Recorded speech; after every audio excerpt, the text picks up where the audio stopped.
river's a lot more powerful than you can control, and that, you know, it's about not mastering the river, but kind of making your way down through it and always maintaining that respect for the whitewater, because if you let your guard down, you'll get a little wake-up call.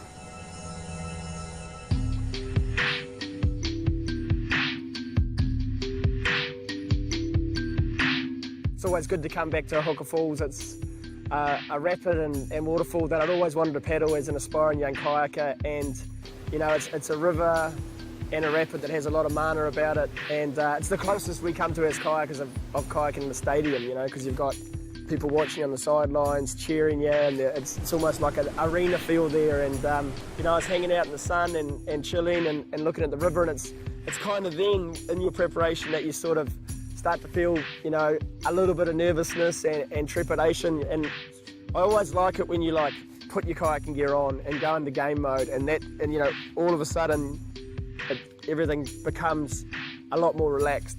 You know, no more standing around looking about it, thinking about it. It's time to go.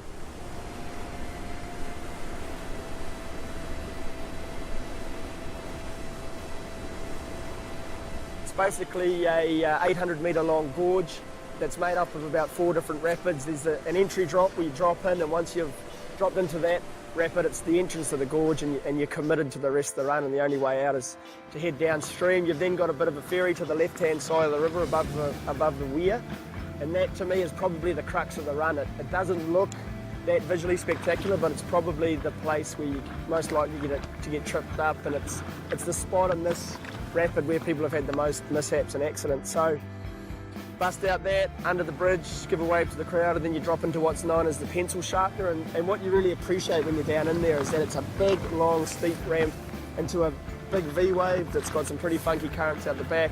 Get your wits about you, and then line up the final drop over the main waterfall. And basically what you're doing there is you're busting through 2 little wave holes, and then there's a big rooster tail that you just line up the top of that and pretty much send it, and the rest is history.